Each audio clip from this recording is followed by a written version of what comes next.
आणि मी आज ज्या रेसिपी बनवल्या आहे, त्या रेसिपीत मी अजिबात साबुदाणा वापरला नाही आहे.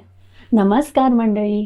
तर आषाढी एकादशी लवकरच येत आहे आणि मी घेऊन आली आहे आपल्या चॅनलवर मुलांच्या आवडीचे सुंदर आणि चविष्ट असे उपवासाचे पदार्थ.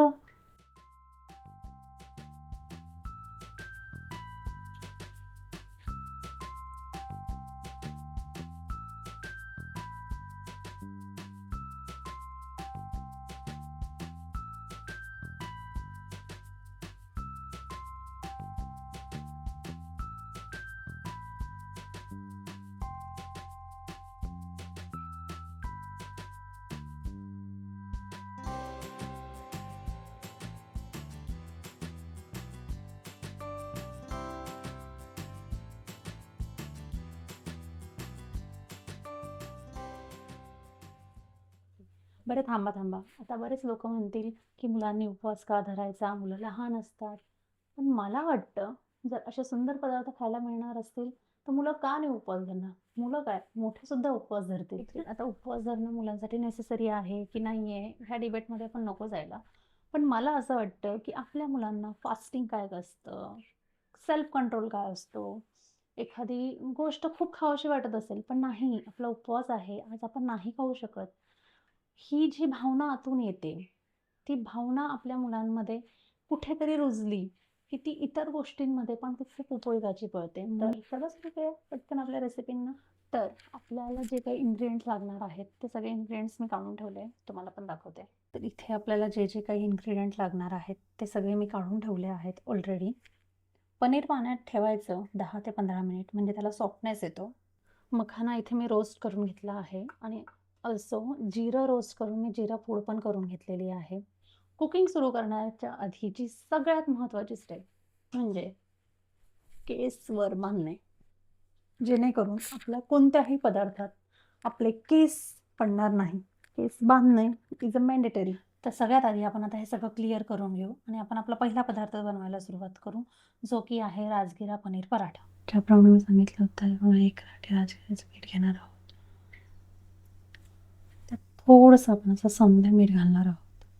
मीनवाईल आपण काय करणार आहोत की हे बटाटे जे ते स्मॅश करून घेणार आहोत. कारण आपल्या 3 रेसिपीजला हे बटाटे लागणार आहेत. तर हे बटाटे आपल्याशी स्मॅश झालेले आहेत आणि आपण 2 टेबलस्पून म्हणजे साधारण अर्धा बटाटा घालणार आहोत. बटाटा हा आपण बाइंडिंगसाठी घालतो की जेणेकरून ते पीठ छान असं मळलं गेलं पाहिजे. आता हे आपण साधारण असं मिक्स करून घेणार आहोत. थोडं असं छानसं मिक्स करून घेणार आहोत आणि यात आपण आता थोडंसं गरम पाणी घालणार आहोत. त्याचा घट्टसा गोळा तयार करून घेणार आहोत. तर गरम पाणी आपण असं थोडं थोडं टाकणार आहोत. अंदाजे आता आपण एवढं टाकलं आहे आणि त्यानंतर आपण स्पॅच्युलाने, कारण पाणी खूप गरम असतं त्यामुळे स्पॅच्युलाने आपण ते जरा थोडंसं पाणी नीट मिक्स झाल्यावर जरा ते पिठाबरोबर हे होतं, म्हणून आपण हाताने छान असं मिक्स करायचं म्हणजे आपल्याला पाण्याचा अंदाज येईल. कारण आपल्याला पातळ असं पीठ करायचं नाही आहे, त्याला आपल्याला स्टफिंग टाकायची आहे, त्यामुळे पीठ पातळ होऊन चालणार नाही. आपल्याला कसं घट्टसं पीठ मळायचं आहे. माझं पीठ जर असं पातळ झालं होतं त्यामुळे मी पीठ टाकलं थोडं. तर माझं पीठ असं मळून झालं आहे. आता मी त्या रेस्टसाठी ठेवणार आहे 10 ते 15 मिनिट. तोपर्यंत आपण स्टफिंग तयार करून घेऊ. पनीर आपल्याला 2 गोष्टींसाठी लागणार आहे, एक पनीर मोमोजसाठी आणि पनीर पराठ्यासाठी. सो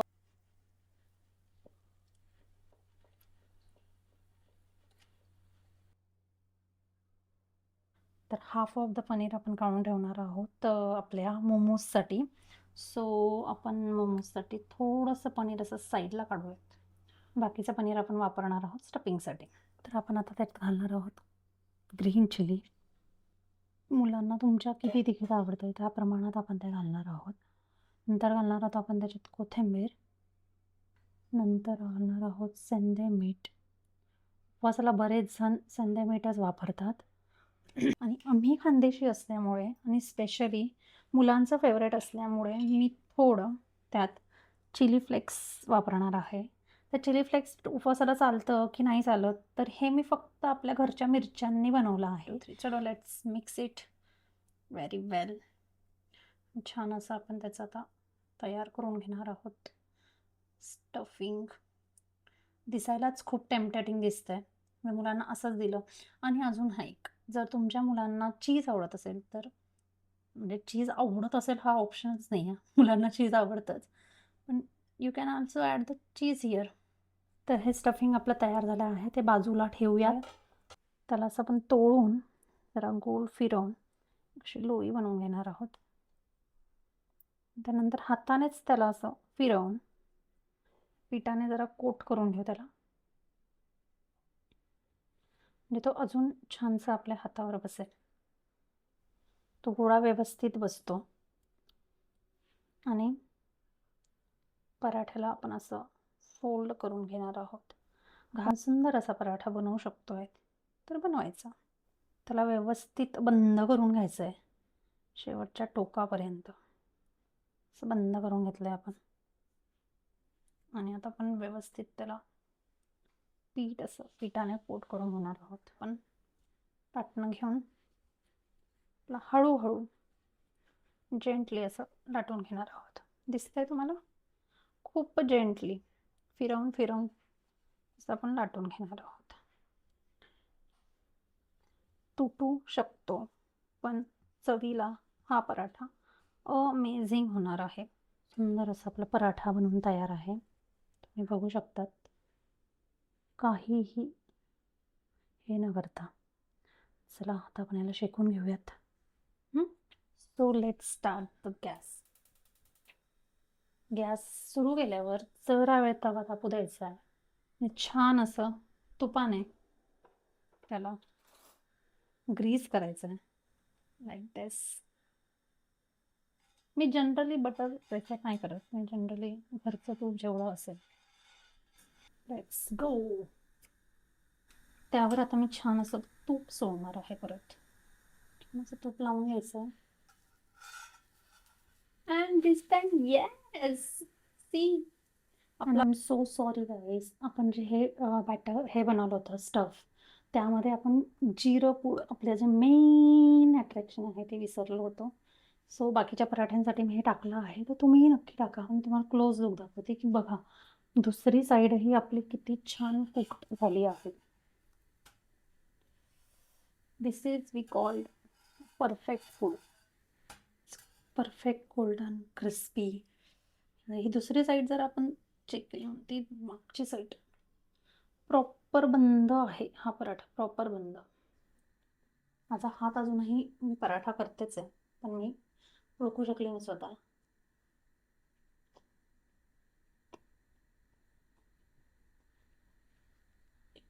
मस्त असं झालोय का पराठा. क्रिस्पी लागतोय. खूप असा हेवी वाटत नाही आहे. आणि जे मला वाटतं जिम करतात डाएट करतात त्यांच्यासाठी हे हा पराठा खूप उत्तम आहे. राजगिऱ्यामध्ये इतके पोषण असतात जे तुम्ही फॅन्सी किनोवा म्हणून खातात ना त्यापेक्षा जास्त राजगिऱ्यात आहेत. तुम्ही जिमला जात असाल डाएट करत असाल तर उपवासाच्या दिवशी तुम्हाला हा प्रोटीन इंटेक वाढवायला तुमचं सगळं वाढवायला खूप अमेझिंग मदत करेल. द मीनवाईल बाकीचे पराठे होतात तोपर्यंत मी एक क्विक टिप तुमच्यावर शेअर करू इच्छिते जे मी आत्ता शिकली आहे की जेव्हा आपण पराठे बनवतो तेव्हा एक साईड त्याची जी असते मोस्टली जी आपण बंद करतो ती नाही, जी झाकलेली असते ती साईड आधी तव्यावर टाकायची. तिला पूर्ण क्रिस्पी होऊ द्यायची आणि मग तिला एक साईड मी आता पूर्ण होऊ दिली आहे आणि ह्या वरच्या साईडला मी तूप लावलं आहे आणि मग तिला पलटलं. ही पूर्ण झाल्यामुळे ती खालून सहसा तुटत नाही. असं दिसत आहे. माझं काय आहे इथे आता पराठ्याचंच जे बनवलं होतं मी ते उरलेलं आहे. सो मी आता हेच मोमोजसाठी वापरणार आहे. तर मोमोजसाठी सगळ्यात आधी आपल्याला राजगिऱ्याचं पीठ घ्यायचं आहे. मोमोसुद्धा मी फर्स्ट टाइम ट्राय करणार आहे त्यामुळे मी थोडंच पीठ घेतलं आहे. आणि जेव्हा आपल्याला कॉन्फिडन्स येतो छान बनणार आहे त्यावेळेस मात्र तुम्ही खूप साऱ्या प्रमाणात बनवू शकता. आता मी त्याला टाकणार सेंधे मीठ. आणि जसं आपण मागच्या याच्यात बटाटा घातला तसा हे पीठ कमी असल्यामुळे मी अगदी पावच बटाटा घालणार आहे. मग यात थोडंसं असं पाणी घालायचं आहे अगदी थोडं, कारण की मोमोजसाठी हे पीठ जरा वेगळं असतं राजगिऱ्याचं. So here I am adding एकदम थोडंसं पाणी. आणि आता आपण हातानेच स्पॅच्युलाने पण करू शकतो पण माझं पाणी तसं थोडंसं गार झालंय आता, त्यामुळे मी हातानेच ते जरासं मिक्स करून घेते. बेसिकली मी आता काय करणार आहे, हे आहे आपलं स्टफिंग आणि हा आहे पिठाचा गोळा. ते जे व्हायरल मोमोज बघत आहे, जे गोल गोल बनतात आणि जे पाण्यात उकळवून वगैरे घेतात, त्या पद्धतीनेच आपल्या याला अगदी छोटंसं तोडून गोल असं हातावर फिरवून अगदी छोटं घेऊ शकतो. त्याला फक्त असं हाताने असं असं जसं मोदकाला करतो बघा आपण, तसं करून घेणार आहे. त्यात छोटासा असा गोळा स्टफ करणार आहे. व्यवस्थित बंद करून घ्यायचं. या मला एक सुचलंय, आपण याला असा आकार देऊयात, म्हणजे हा मोमो पण वाटेल आणि मुलांनाही खायला मज्जा येईल. राईट. आणि त्याला हळूहळू हळूहळू हळूहळू हळूहळू हळूहळू हळू असा मोमो सारखा शेप देऊयात आपण, म्हणजे मुलांना आवडेल, दुसरं काही नाही. बघितलं किती छान असा मोमोचा शेप तयार झालाय.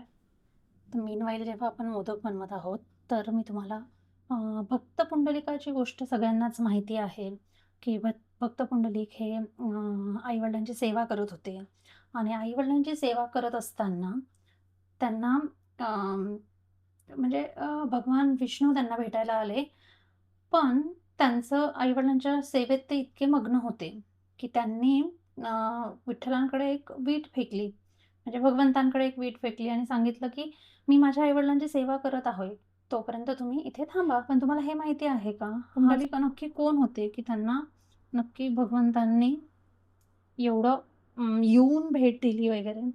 तर जेव्हा भगवंतांच्या मागे कालयवन नावाचा राक्षस लागला होता, त्या राक्षसाने भगवंतांना मारायचा असा पिळा घेतला होता, म्हणून भगवंत पळायला लागले. आता ही एक लीलाच होती भगवंतांची. तर भगवंत पळत पळत एका गुहेत आले आणि त्या गुहेमध्ये एक महाराज झोपलेले होते. तर त्यांनी आपले वरचे वस्त्र त्यांच्या अंगावर घातले. तर कालयवनला वाटलं की ते श्रीकृष्णच आहेत, म्हणून त्याने त्यांना मारण्यासाठी त्यांची झोप मोड केली. परंतु ते होते महाराज मुष्कुंद. ह्या मुष्कुंद महाराजांनी आपल्या देवतांना, जेव्हा त्यांनी असुरांबरोबर युद्ध केले होते, तेव्हा खूप मदत केली होती आणि ते युद्ध करता करता खूप थकले होते. म्हणूनच त्यांनी श्रीकृष्णांना सांगितलं होतं की मला खूप निद्रेची गरज आहे, मी झोपणार आहे, पण जो माझी झोप मोडेल तो माझ्यासमोर आल्यावर भस्म होईल. त्यामुळे श्रीकृष्णांनी ही लीला केली होती. आता जेव्हा मुष्कुंद ऋषी याच्यात आले, तेव्हा त्यांनी श्रीकृष्णांना बघितलं. तेव्हा श्रीकृष्णांनी आपल्या कंबरेवर हात ठेवलेले होते. तेव्हा श्रीकृष्णांनी त्यांना विचारलं की तुम्हाला काय हवं, मागा. तेव्हा महाराज मुष्कुंद म्हटले की जेव्हा मला तुम्हाला सतत ह्याच रूपात बघायची इच्छा आहे, तुम्ही असेच माझ्यासमोर उभे राहा. पण तेव्हा श्रीकृष्ण त्यांना म्हणाले की हे आता शक्य नाही आहे, माझे खूप कार्य करायचे बाकी आहेत, त्यामुळे मी आत्ता तुझ्या समोर असं नाही उभं राहू शकत. पण मी तुला वर देतो की पुढच्या जन्मी जेव्हा तू भक्त म्हणून जन्म घेशील, तेव्हा मात्र मी तुझ्या समोर अखंड असा उभा राहील. आणि तेच महाराज मुष्कुंद नंतर भक्त पुंडलिक झाले आणि त्यांच्यासाठी आपले भगवंत विटेवर कमरेवर हात ठेवून उभे राहिले. त्यांनाच आपण आता विठ्ठल असं म्हणतो. मी तुम्हाला मीनवाईल स्टोरी सांगता सांगता दाखवत पण आहे की मोमो बनवताना काय काय प्रॉब्लेम येऊ शकतात. माझेही मोमो फाटत आहेत, त्यामुळे घाबरायचं नाही की यार हे तर होतच नाही आहे, जाऊ दे, असू देत. तर छान पीठ लावायचं, तूप लावायचं, पण आपले मोमो बनवायचेच. जर ते नाही झाले तर ते, हे बघा माझं फाटलेलं पण आहे असं दिसतंय, पण तरीही मी बनवते का ते सांगते. आपण छान छान रेसिपीजचे मोठे मोठे व्हिडिओ बघतो, पण असे रॉ जे व्हिडिओ असतात की खरंच हा बघा हा प्रॉब्लेम झाला आहे आता माझ्याबरोबर, पण हा रॉ प्रॉब्लेम कोणीही दाखवत नाही की खरंच असं फाटतं. जे जे छान छान झालेलं असतं तेच आपण व्हिडिओ शूट करतो. त्याचा प्रॉब्लेम झाला आहे ना, तर मी हे सगळ्या बाजूने बंद करेल व्यवस्थित. तर हे मी बघतायत किती फाटलं आहे, तरीही मी ते छान पद्धतीने त्याला शेप देते, त्याला बनवायचा प्रयत्न करते. ते बनणार आहे छान. हे छान बनलंय.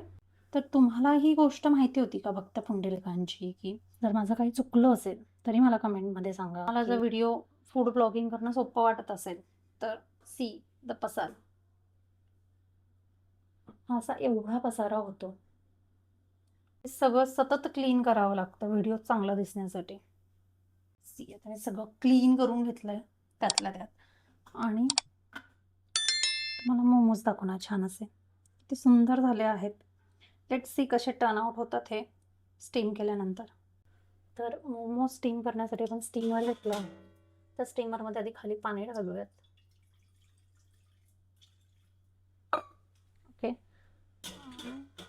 तेलाने ग्रीस करून घेऊन व्यवस्थित तेल लावायचं जेणेकरून आपण जेव्हा मोमोज काढू तेव्हा ते सुंदर असे निघायला पाहिजे. आणि जेव्हा मोमोज ठेवून घेऊ त्यानंतरही वरून आपण व्यवस्थित तेल लावायचं त्यांना. हे मोमो जरा एक्सपेरिमेंटल असल्यामुळे ते चिटकू शकतात, तुटू शकतात, फुटू शकतात. मी खूप रॅन्डमली ठेवते, असे डिझाईन वगैरे करून ठेवत नाही. अगेन आपण त्याला ऑइल व्यवस्थित स्प्रे करून घेणार आहोत. ते बंद करून एक 10 ते 15 मिनिटासाठी त्यांना स्टीम होऊ दे. मीनवाईल आपण एक काम करूयात. कस्टर्डसाठी दूध गरम करायला ठेवणार आहोत.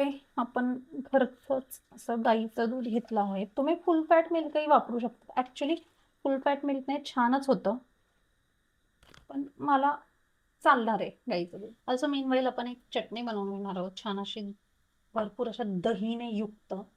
दही टाकणार आहोत आपण त्याच्यात. थोडंसं कूट घालणार आहोत. थोडीशी हिरवी मिरची घालणार आहोत. थोडीशी आपण त्याच्यात घालणार आहोत कोथिंबीर. आणि हे सगळं आपण एकत्र असं आणि थोडंसं आपण मीठ घालणार आहोत त्याच्यात. हे सगळं असं आपण एकजीव करून घेणार आहोत. For momos this is like our Mayo. आणि अगदी म्हणजे एका मिनिटाच्या आत आपली ही छान अशी चटणी बनवून रेडी झाली आहे. आणि परत एकदा मी आपला स्टार इन्ग्रेडियंट टाकायची विसरली आहे, ती आहे जिरं पूड. हा मोमोज मला वाटतं याच्याबरोबर बेस्ट लागतील. 5 मिनिट झाले आहेत आणि मी तुम्हाला आपल्या मोमोज दाखवत आहे. अगदी परफेक्ट शिजत आहेत ते. आपण कस्टर्ड हे उपवासासाठी बनवत आहोत, त्यामुळे याच्यात आपण कस्टर्ड पावडर न टाकता राजगिऱ्याच्या पिठात थोडंसं दूध घालून याची अशी सॉफ्ट अशी पेस्ट करून घेणार आहोत. तीच पेस्ट आपण त्या दुधात थोडंसं गार झाल्यावर घालणार आहोत. सो तुम्ही बघत असाल तर राजगिरा is our main hero here. छान अशी गुठळ्या नसलेली पेस्ट, जसं आपण कस्टर्ड पावडर ढवळून घेतो तसं हे ढवळून घ्यायचं आहे व्यवस्थित.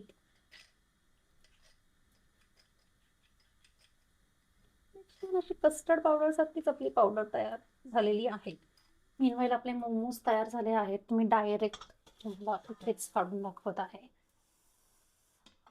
तुम्ही बघू शकता किती सुंदर असे मोमोज बनवून तयार आहेत आपले.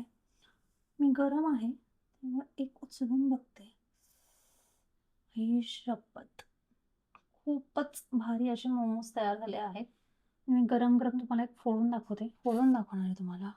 सी किती परफेक्ट मोमो बनवून तयार आहे. किती परफेक्ट आहे. Filling good, just perfect momo बनवून तयार झाले आपले. आता हे आपण हळूहळू करून याच्यात टाकणार आहोत आणि छान असं हे तयार केलेलं आहे. गॅस बाय द वे मी बंद केला आहे आणि गॅस बंद करून ही सगळी प्रक्रिया करायची आहे. आणि आता आपण याच्यात थोडीशी साखर घालून थोडं उकळवायला ठेवणार आहोत. परत गॅस ऑन करणार आहे. जरा वेळ हे शिजू देणार आहे. म्हणजे आपण राजगिऱ्याचं पीठ घातल्यानंतर थोडंसं शिजू पण द्यावं लागेल.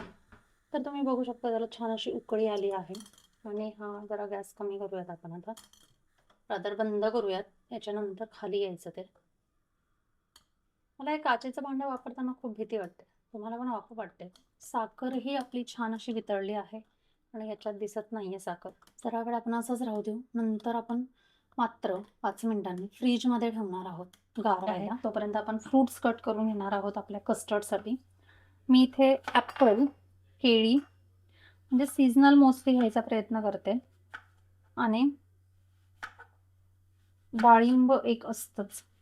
आणि थोडेसे ड्रायफ्रुट्स ॲड करणार आहे मी, कारण ते अजून हेल्दी व्हावं म्हणून. फ्रुट्स थोडेसे बऱ्यापैकी मोठेच कापले आहेत.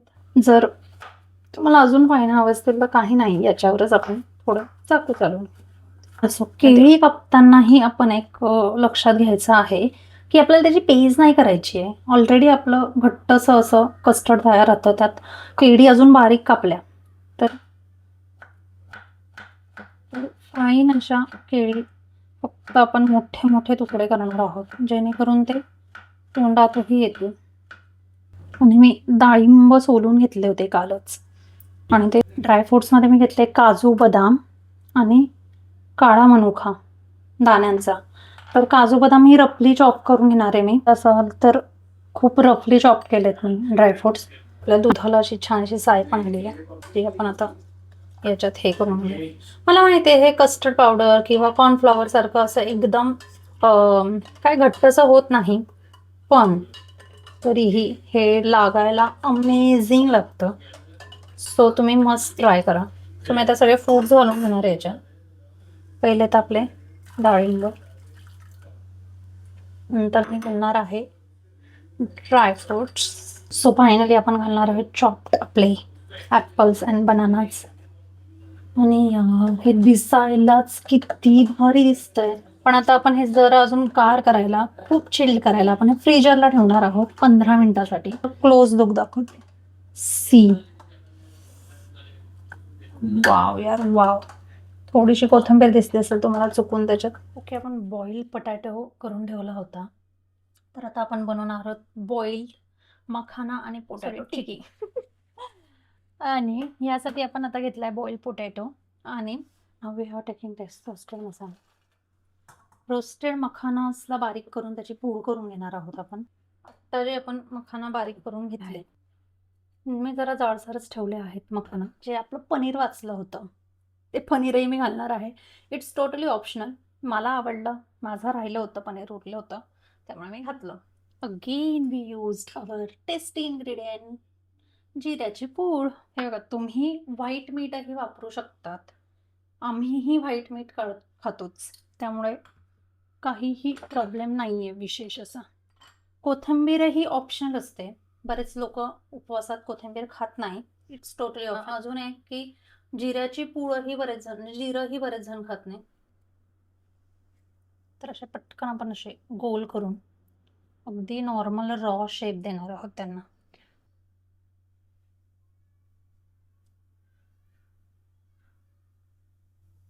जशी आपण मोमोज बनवताना भक्ती पुंडलिकांची गोष्ट ऐकली, तसं मला कोणी सांगू शकेल का की विठ्ठलांच्या मुकुटावर, मुकुटाच्या आतमध्ये ॲक्च्युली डोक्यावर जे आहे त्याला आपण काय म्हणतो, आणि ते कसं आलं विठ्ठलांच्या डोक्यावर?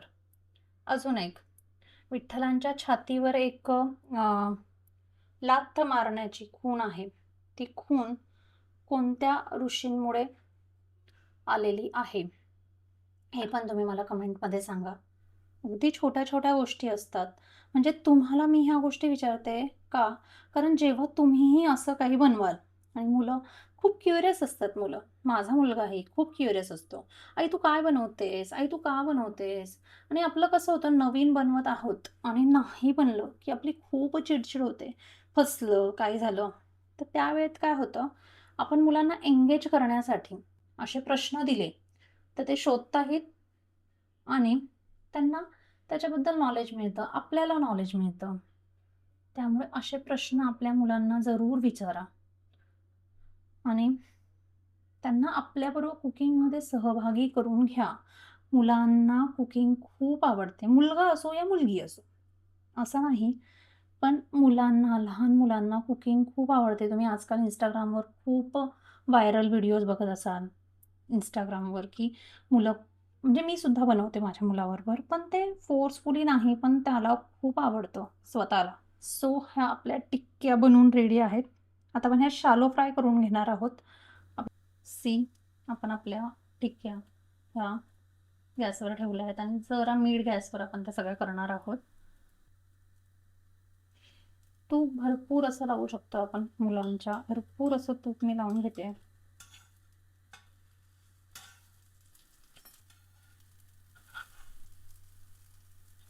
बघू शकता वन साइड हे पूर्ण गोल्डन क्रिस्पी झाले आहेत.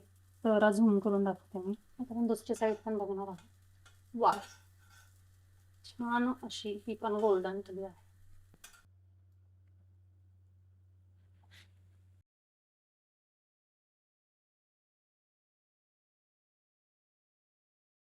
आणि हो, मुलांना उपवास धरू द्या, जरा कळू द्या. एक दिवस नाही खाल्ले कुरकुरे, नाही खाल्ले चिप्स किंवा नाही खाल्ली मॅगी तर चालतं. पण हे पदार्थ तुमच्या मुलांना नक्की आवडतील. ट्राय करा आणि मला कमेंटमध्ये सांगा की तुमच्या ह्या पदार्थांपैकी कोणता पदार्थ आवडला आणि तुमचा पदार्थ फसला तरी मला कमेंटमध्ये येऊन सांगा की ताई बनला नाही. तुम्ही तर बघितलंच आहे व्हिडिओमध्ये माझे सुद्धा पदार्थ फसले आहेत. मंडळी, अथक प्रयत्नानंतर आपली उपवासाची डिश रेडी आहे, जिचा फोटो मी टाकणार आहे. तुम्ही बघू शकता स्क्रीनवर. आणि तुम्ही एक गोष्ट नोट केली की नाही माहीत नाही, पण मी एक गोष्ट आज वापरली आहे, जे आपण नेहमी म्हणत राहतो की यार उपवास नको धरायला, उपवासामुळे एक प्रॉब्लेम होतो. उपवासाचे पदार्थ जास्त त्रासदायक असतात. उपवासाचा कोणता पदार्थ त्रासदायी असतो? साबुदाणा. आणि मी आज ज्या रेसिपी बनवल्या त्या रेसिपीत मी अजिबात साबुदाणा वापरला नाहीये. साबुदाणा जळ पडतो, भगर गार पडते. तर मी आज ज्या ज्या रेसिपी बनवल्या त्या एकाही रेसिपीत थोडाही साबुदाणा किंवा भगर मी काही न वापरता सुंदर असे टेस्टी सुंदर असे पदार्थ बनवले उपवासाचे. तुम्हीही आषाढी एकादशीला हे पदार्थ नक्की ट्राय करा. तुमच्या मुलांना भरवा. तोपर्यंत स्टे ट्यून.